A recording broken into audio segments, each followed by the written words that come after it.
Dans le cadre de la formation à distance pour le module SEI du semestre 2, nous débutons donc un nouveau chapitre qui est une introduction au traitement numérique du signal que l'on résume souvent sous le sigle TNS.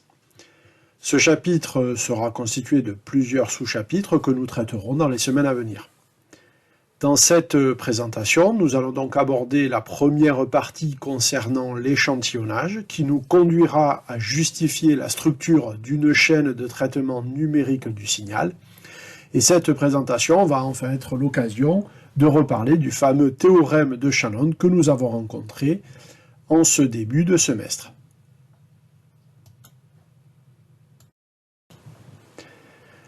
L'échantillonnage est présent dans de très nombreux systèmes électroniques.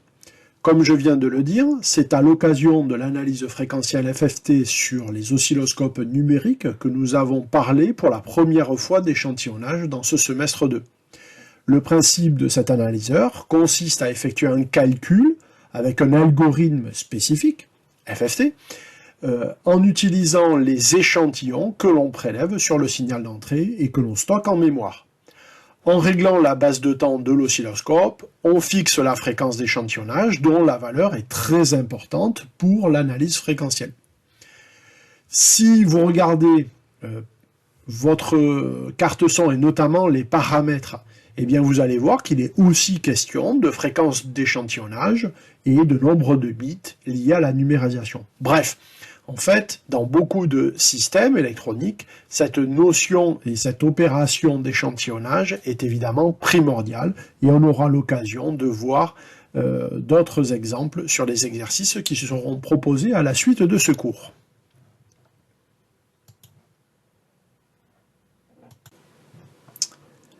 Dès que l'on veut obtenir une représentation numérique d'une grandeur analogique, il est nécessaire de procéder à un échantillonnage.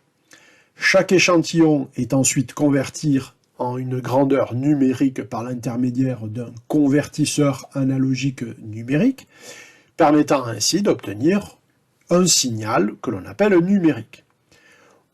Beaucoup de grandeurs réelles sont analogiques, comme la voix ou des paramètres de mesure, par exemple dans le domaine biomédical.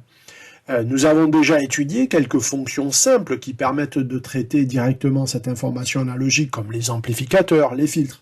Mais il s'agit finalement d'opérations relativement simples.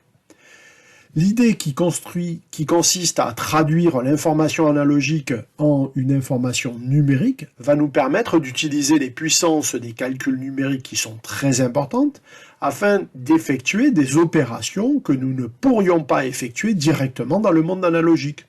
Le cryptage, la compression des données, l'analyse de signaux qui nous permet de faire apparaître des informations capitales là où on ne les voit pas normalement. L'autre avantage majeur des systèmes de traitement numérique réside dans la capacité à s'adapter et à modifier les traitements au cours du temps. Lorsque vous réalisez un filtre analogique, vous fixez des valeurs de composants et les caractéristiques du filtre sont ainsi figées.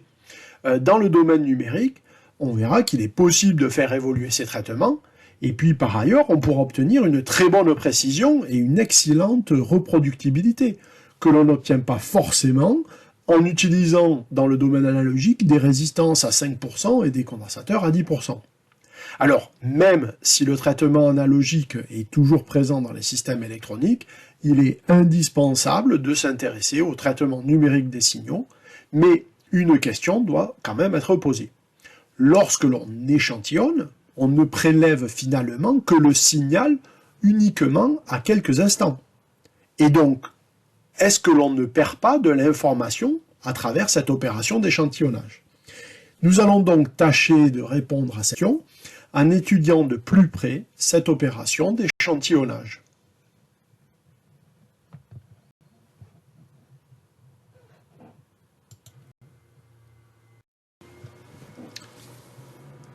Pour analyser l'opération d'échantillonnage, on cherche à modéliser cette opération avec un point de vue mathématique simple et sur un signal que nous avons l'habitude d'utiliser, à savoir le signal sinusoïdal. L'échantillonnage peut être vu comme l'opération qui consiste à prélever une amplitude durant un très court instant, comme si là on avait affaire à un interrupteur que l'on ferme tous les TE. Pour modéliser cette opération, on peut donc utiliser un signal de commande P de T qui prend la valeur 1 pendant une durée de temps très courte, alpha TE, et dans ce cas, l'interrupteur est fermé et le signal S échantillonné est égal à S de T. Lorsqu'ensuite P de T égale à 0 dans la grande majorité du temps, l'interrupteur est ouvert, ce qui donne que le signal S échantillonné égale au 0. En fait, au final, on peut écrire que S échantillonné, c'est le produit de P de T fois le signal S de T. Comme l'objectif consiste à savoir si l'opération d'échantillonnage permet de conserver l'information principale du signal sinusoïdal, c'est-à-dire à savoir sa fréquence F0, on va donc étudier le contenu fréquentiel du signal S échantillonné de T.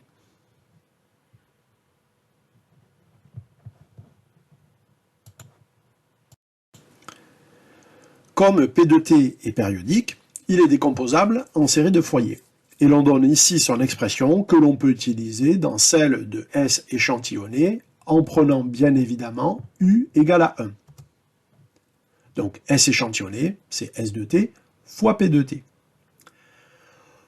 On développe ensuite le terme A sinus 2pi F0T et l'on fait apparaître un premier terme, alpha A sinus 2pi F0T, qui est bien évidemment très important, car cela signifie que dans le signal échantillonné, on retrouve l'information principale, à savoir une raie, ou si vous voulez, une composante sinusoïdale à la fréquence F0. Ce terme A sinus 2pi F0T est aussi multiplié à tous les termes de la somme, et l'on se retrouve avec un produit de type cos A sin B que l'on rappelle ici dans l'encadré rouge.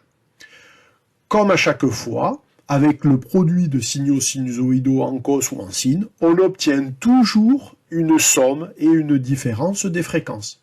Et on va donc retrouver des composantes fréquentielles en NFE plus F0 et NFE moins F0, dans le signal échantillonné. On peut encore retravailler l'expression afin de faire apparaître la fonction sinus cardinal qui est définie par la fonction sinus x sur x. Alors ici, on doit faire apparaître un alpha au dénominateur, et donc évidemment pour ne rien changer à l'affaire, on met un alpha au numérateur. Et donc on va obtenir les composantes sinusoïdales en NFE plus F0 et NFE moins F0 qui vont avoir une amplitude définie par l'expression alpha A sinus cardinal de n alpha pi. Alors, on va rechercher le moment où cette fonction s'annule, c'est-à-dire lorsque n alpha pi vaut pi, 2pi, 3pi. Et cela nous conduit aux instants où n vaut 1 sur alpha, 2 sur alpha, 3 sur alpha. Alors n, c'est évidemment l'indice de l'harmonique. Donc NFE, quand n vaut 1, on se situe à FE. Donc quand n vaudra 1 sur alpha, eh bien on se situera à 1 sur alpha fois FE, c'est-à-dire FE sur alpha. Et donc on peut tracer le spectre du signal échantillonné en utilisant cette pondération en sinus cardinal. Alors, la construction, elle peut vous paraître un petit peu complexe, le développement, certes, un peu long, mais l'idée principale à retenir, c'est que dans le signal échantillonné, on retrouve notre information principale, à savoir la fréquence F0, mais il apparaîtra aussi des raies aux fréquences FE moins F0, FE plus F0, 2FE moins F0, 2FE plus F0, etc., etc. En reprenant le résultat précédent, on peut donc, en diminuant la durée de l'impulsion, c'est-à-dire en diminuant le paramètre alpha, passer finalement d'un signal échantillonné que l'on appelle réel, un signal échantillonné réel, à un signal échantillonné idéal, qui va nous permettre d'aboutir à un spectre constitué de ce que l'on appelle un peigne de Dirac, avec des composantes fréquentielles d'amplitude identiques. Alors, étudier l'échantillonnage dans le cas d'un signal sinusoïdal, c'est intéressant pour connaître les propriétés, mais dans la vraie vie, on échantillonne essentiellement des signaux que l'on appelle aléatoires, c'est-à-dire dont le spectre occupe ici un espace relativement important, entre 0 et, on va dire, une limitation en fréquence Fmax. Et dans ce cas-là, on va se poser la question de que devient le spectre du signal échantillonné. Alors, dans une première figure, on choisit une valeur de fréquence d'échantillonnage suffisamment grande.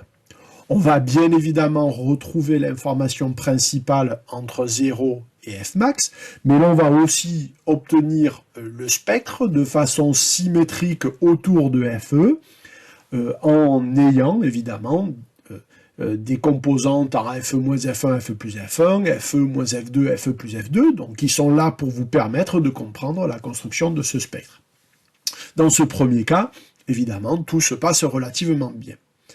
Si, par contre, je choisis une fréquence Fe beaucoup moins importante, eh bien, on va avoir une partie de spectre qui va se retrouver superposée avec le spectre qui nous intéressait initialement.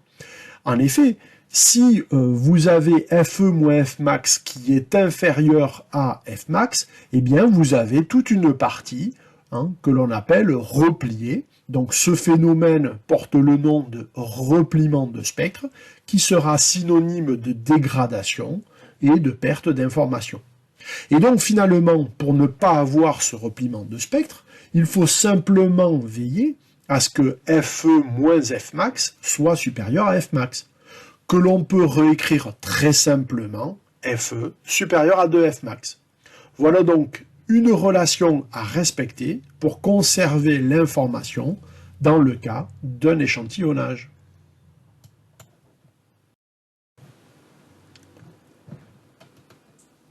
Cette relation est en fait connue sous le nom de théorème de Shannon et qu'il convient évidemment de connaître par cœur tant son utilisation est importante dans les systèmes électroniques.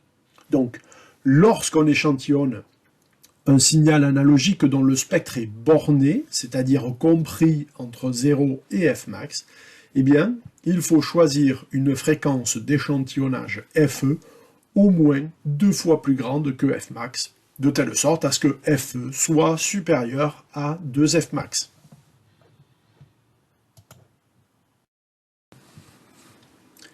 Comme nous venons de le voir, il ne faut pas que des composantes fréquentielles supérieures à Fe sur 2 soient présentes dans le signal à échantillonner pour éviter ce fameux phénomène de repliement de spectre. Alors pour ce faire, on peut choisir d'utiliser un filtre analogique que l'on appelle le filtre anti-repliement, que l'on positionne avant l'échantillonnage, et qui va permettre d'éliminer, ou disons de réduire considérablement toutes les fréquences qui sont supérieures à Fe sur 2. Alors on s'intéressera lors du prochain chapitre à la conception de ce type de filtre à partir d'un gabarit, c'est-à-dire un tracé du gain en fonction de la fréquence que l'on souhaite obtenir, à l'occasion évidemment de nos études. Et plus la fréquence évidemment Fe sur 2 se rapproche de la fréquence Fmax, et plus, évidemment, le filtre sera complexe à réaliser, ce qui va nous amener à parler de réalisation de filtres d'ordre n, avec n qui sera évidemment supérieur à 2, et l'on verra comment on peut construire ce type de filtre à partir de ces gabarits. Dans certaines situations, on préfère, pour simplifier la construction de ce filtre, eh bien, choisir des fréquences d'échantillonnage beaucoup plus élevées.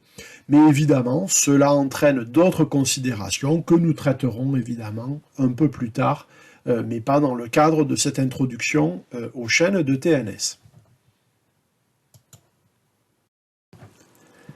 Alors jusqu'à présent, on s'est plutôt placé dans le cas d'une transformation d'un signal analogique à un signal numérique avec comme opération élémentaire l'échantillonnage. Mais l'opération inverse existe aussi dans les systèmes numériques, c'est-à-dire on part d'une information numérique et l'on veut une information analogique. Et donc, cette fois-ci, on va utiliser des convertisseurs numériques analogiques. Et là, on se retrouve à la sortie de ces dispositifs avec ce que l'on appelle un signal échantillonné bloqué. Là aussi, il est indispensable d'utiliser un filtre qui n'a pas tout à fait le même rôle que le filtre précédent et que l'on appelle le filtre de lissage afin de retrouver un signal analogique évidemment correct.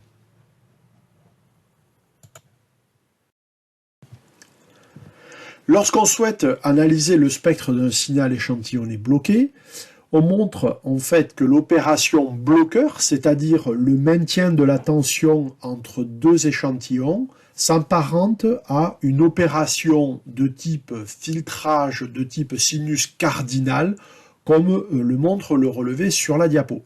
Alors, on ne va pas démontrer ici ce résultat, mais cela nous permet de comprendre la construction du spectre d'un signal échantillonné bloqué, qui met évidemment en évidence la présence de la composante fréquentielle F1, c'est-à-dire l'information que l'on souhaite récupérer, mais aussi des composantes fréquentielles supplémentaires en FE plus ou moins F1, 2FE plus ou moins F2, et qu'il faudra évidemment éliminer. Alors, certes, leur amplitude diminue peu à peu, puisqu'elles sont pondérées par le sinus cardinal, mais le rôle du filtre de lissage, c'est de les éliminer, évidemment, totalement.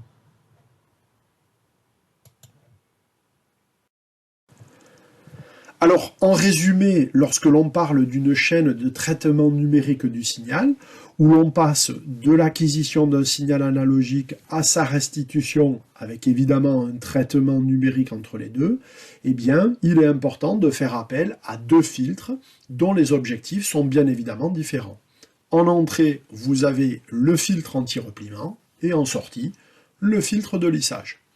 Ces filtres sont bien évidemment indispensables, et comme je l'ai dit, nous consacrerons dans le prochain chapitre de cours un point sur la conception de ces filtres, mais bien évidemment, une fois que nous aurons étudié ces éléments, et notamment aussi les convertisseurs analogiques numériques et convertisseurs numériques analogiques, il sera grand temps de passer au traitement numérique à proprement parler.